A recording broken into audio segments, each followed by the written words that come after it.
And the whole goal in treating ARDS is to remove the fluid through a ventilation and get the tissue back to normal. The goal actually is to put the lung tissue at rest. And the way to do that is to inflate the lung continuously. I don't know how many years ago, probably about 30, that we learned to use high pressure ventilation that would actually keep the lungs, the alveoli, expanded, and the oxygen would transport back and forth on the alveolar capillary membrane through the fluid. So they would actually use fluid to assist in the oxygen delivery to the tissue. But when you listen to the lungs, you couldn't hear lung exchange. Okay? Because they were dilated. The alveoli are dilated out. In an effort to allow them to, the alveoli to rest and get rid of the fluid. That was the goal. Have any of you ever experienced any of that? You will not find that done except actually, what is the hospital first on 90 and 410? The military hospital. Anyway, I can't remember the name of it, and now it's closed.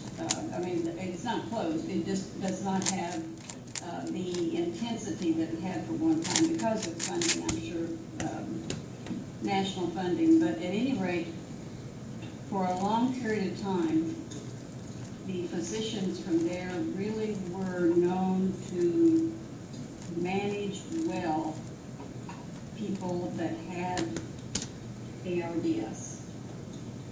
And it was through the treatment of patients with ARDS that we learned about nitric oxide and the value of nitric oxide. So anyway, Guilford Hall was the name that was, I don't know if it's still called that or not. I think some changes have occurred. But at any rate, some of the physicians that were there then moved over to Vancy so that they have the availability of high-level pulmonologists to manage people in severe ARDS and keep them alive. Certainly, the lungs of people that have ARDS can recover, but they can also not recover. And sometimes this happens with lobes of the lungs.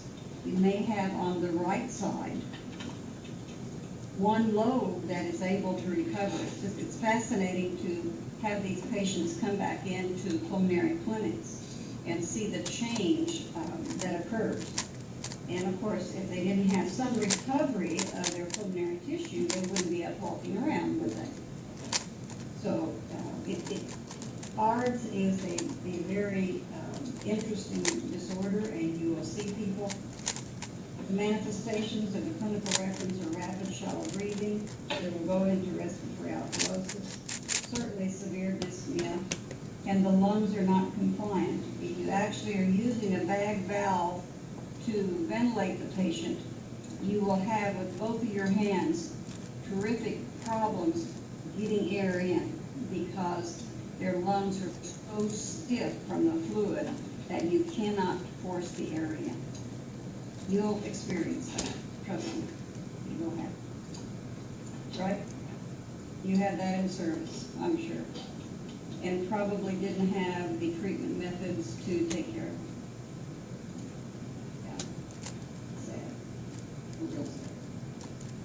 So anyway, let's move on.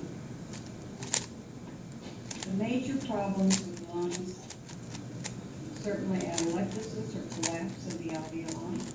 This can occur from pneumonia, pulmonary edema, and emboli, and